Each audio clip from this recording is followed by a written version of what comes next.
Anger doesn't always roar.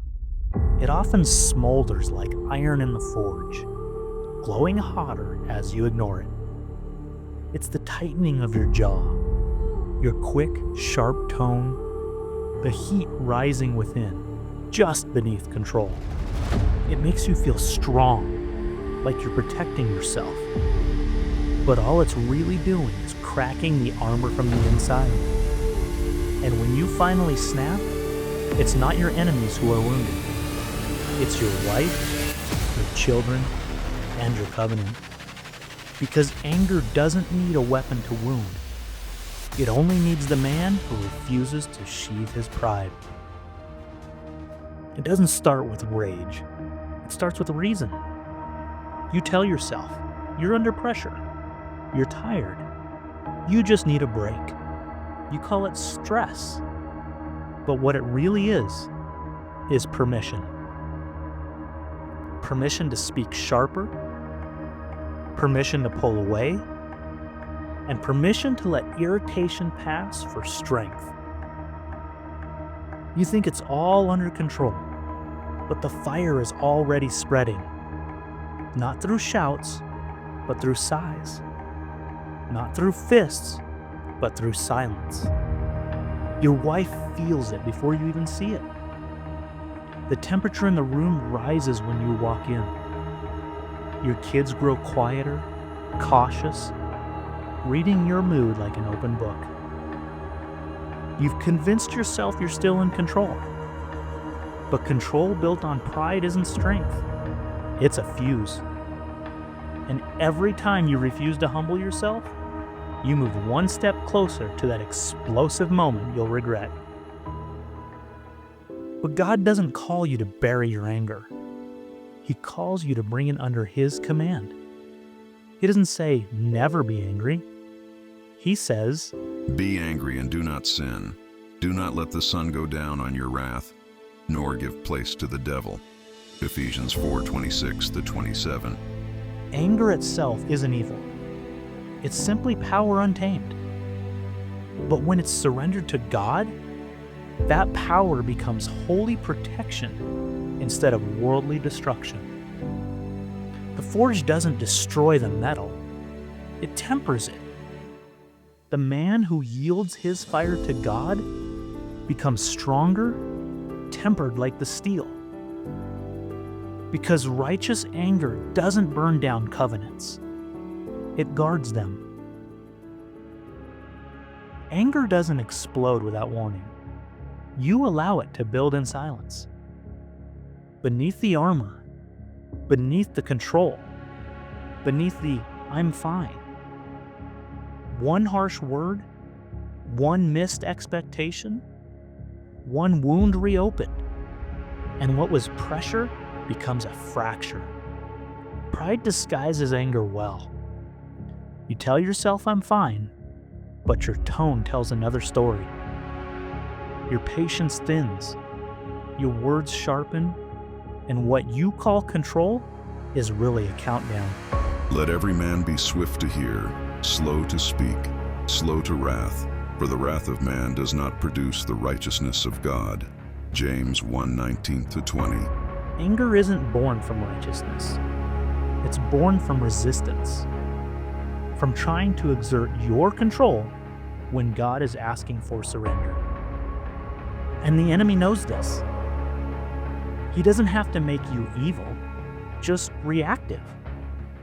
Because a reactive man is easy to provoke and even easier to divide. Once anger escapes the forge, it begins to scorch everything in its path. It shows up in your silence, cold and punishing, in your posture, shoulders are tense, your jaw is locked, your heart is closed. And in your words, short, sharp, and meant to wound. A fool vents all his feelings, but a wise man holds them back. Proverbs 29:11. A fool thinks volume equals power and victory. But wisdom fights differently. It holds the line when emotion demands surrender. Uncontrolled anger is wildfire.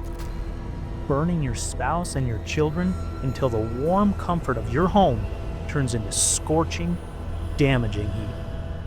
And when that fire dies down, you and your covenant are left in ruins.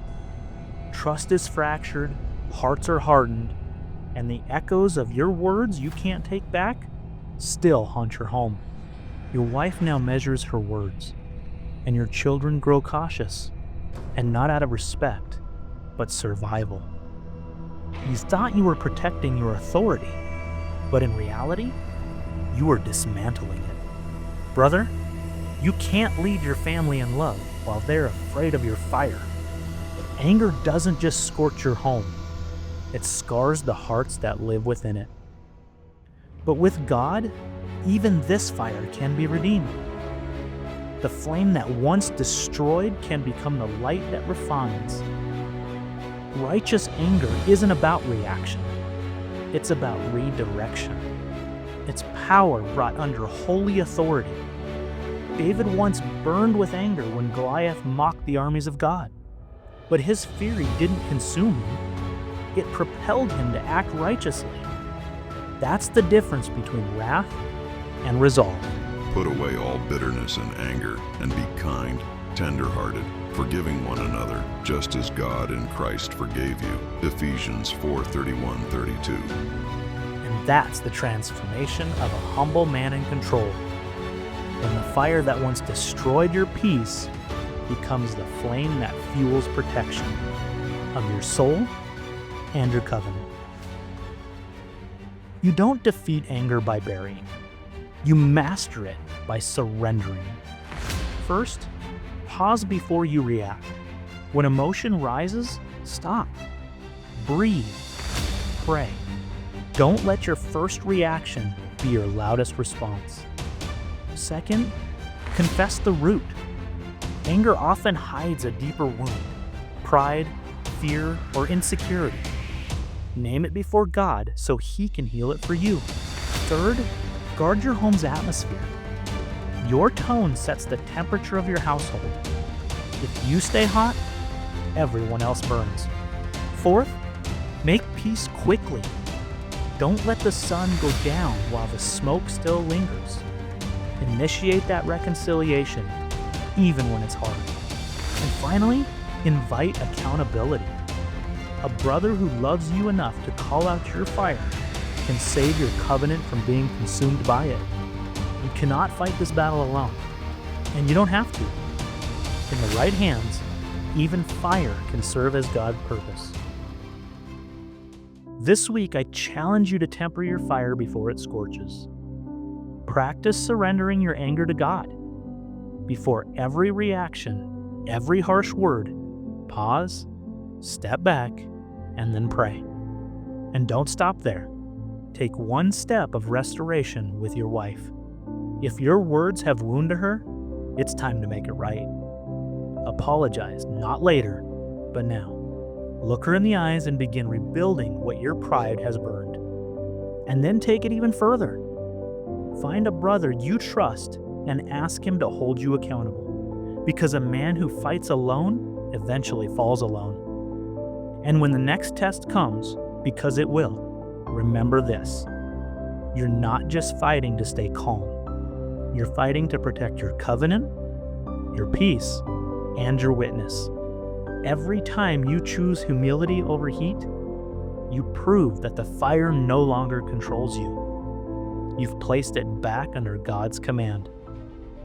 Brother, anger isn't your enemy. Sin is. And the fire burning inside of you isn't the problem. Rebellion is. When your fire belongs to God, it warms your home. But when it belongs to your flesh, it burns it down. So take back your control. Take back your peace.